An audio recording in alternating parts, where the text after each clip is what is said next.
So today, what I'm wanting to do is show how I'm using the Silhouette Studio software with the Echo Park $1 Wednesday. You can get all of these papers and all of these elements for very cheap on $1 Wednesday. So I can import all of these Echo Park papers. There's 14 papers that I can import into my patterns for only $1. And all of these elements with all of these amazing shapes for only $1.50. And it is so versatile. So this is on jessicasprague.com. But how you find the file is by going to the Echo Park blog and also Cartabella blog on Wednesdays. And you can find out which files you can download for $1 on the Jessica Sprague website.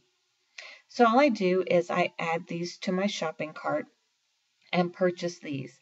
This is probably one of the biggest questions I get asked all the time is how do you import these files into the Silhouette Cameo? And then what do you do with them?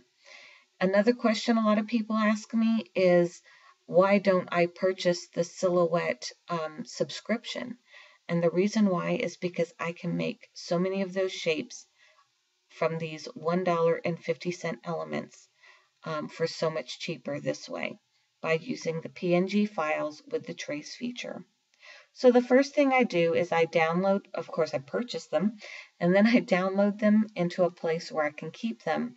I personally like to store mine in my Dropbox because that's my cloud storage so that if my computer ever crashes, I can always go back to my account and use that. If you want to have a Dropbox account and you don't have one, I will post the link below so that you can get your own for free.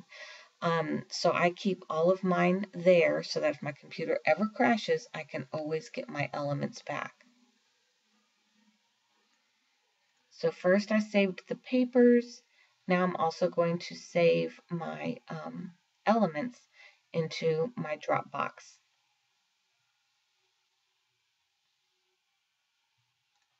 Okay, so now I do this two different ways. So I'll show both ways that I import files. The first way is by copying all of these pattern papers directly to my desktop. If every other method fails, this is the method that always works for me. So if you can't get any other method to work, try it this way. Copy everything to your desktop, then open up your Silhouette, go to Show Library, go into My Patterns. Anytime you're adding papers, it needs to go in the My Patterns section. I create a new folder within the My Patterns, usually with the name of the paper line. So this one is Echo Park and So Happy Together. So I go ahead and name those.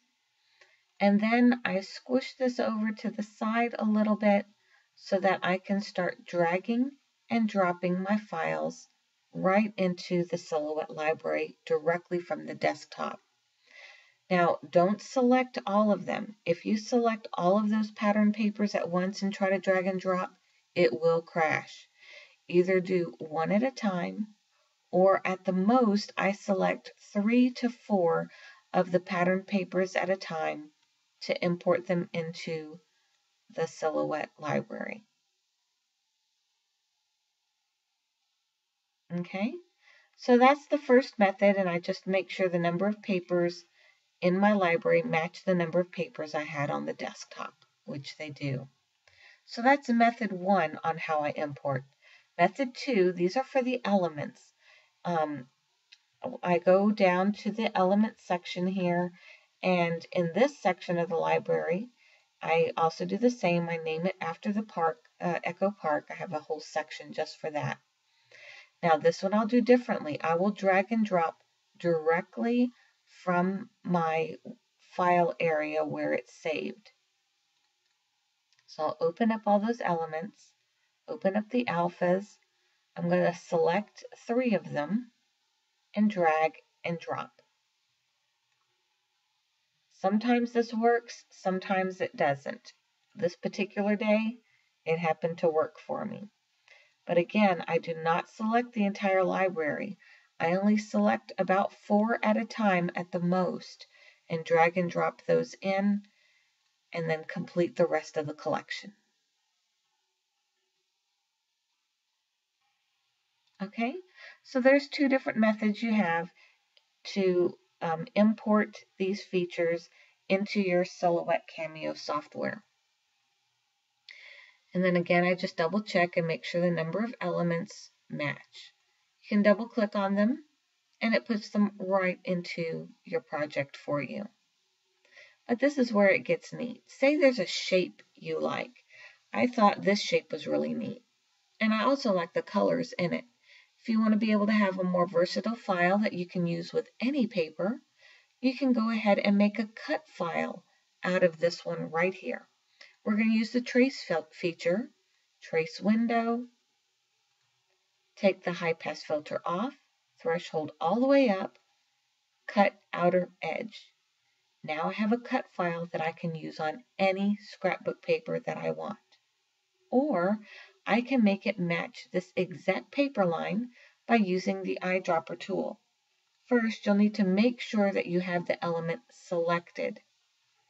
Then go over to the eyedropper and select the color that you like out of your existing element. And there it is. And you can change this color out with any color that you want and then use the print and cut feature and you have a matching element to go with that exact paper line. Or you can use it blank and you'd be able to use it with any scrapbook paper at all that you wanted to use. Here's a little bit more of a detailed one. Say this label. This is perfect for Project Life.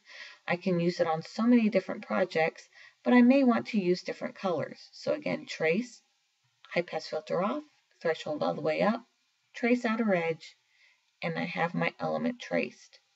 But I want to make it like a small thin border of color. So I'm going to use the offset tool to make this element a little bit bigger. So we'll click on offset and you'll see it makes it quite a bit larger. And I want to keep those edges, so I'm going to click corner and then bring that down to where it's just a thin border for this element. Now I'm going to delete out that smaller box on the inside. And say I want it to match that other paper line that I was just working with. I'll fill it with that green.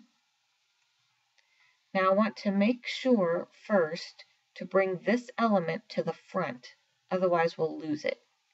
Select all the elements, align, center, and it perfectly aligns that on top of it.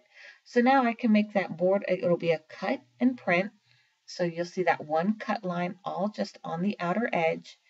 And now I can print and cut this out and it will match that paper line perfectly that I just showed.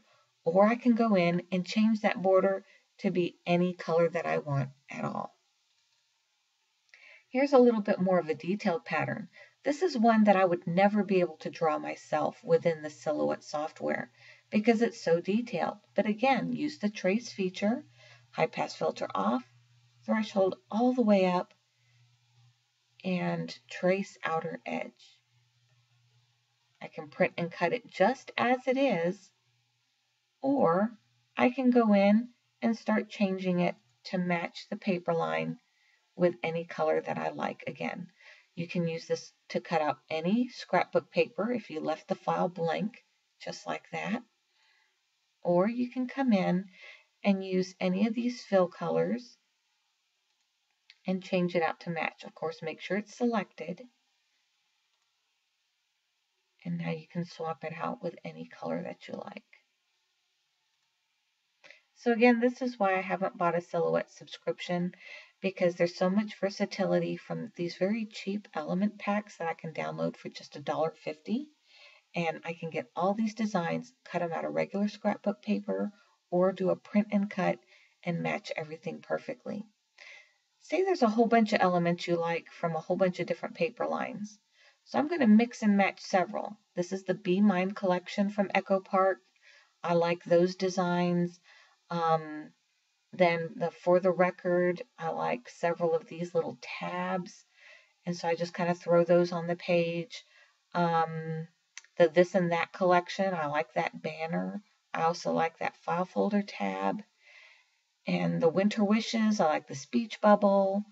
And the Yours Truly, this other little element is really cute.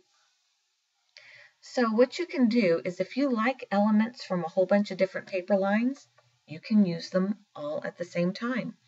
Use the trace feature again, high pass filter off, threshold all the way up. You can do more than one element at a time. I'm doing the entire page.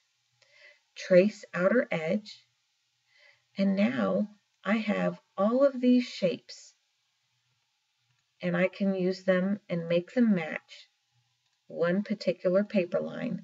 So I'm going to delete the initial color files out of them so that I kind of have a blank canvas to work with. The nice thing is now with these cut files, I'm going to ungroup them or release. There we go. So now that they are individual one-on-one elements, I can save it just like this and cut out of any scrapbook paper, any size that I want. There's no resolution issues or anything like that.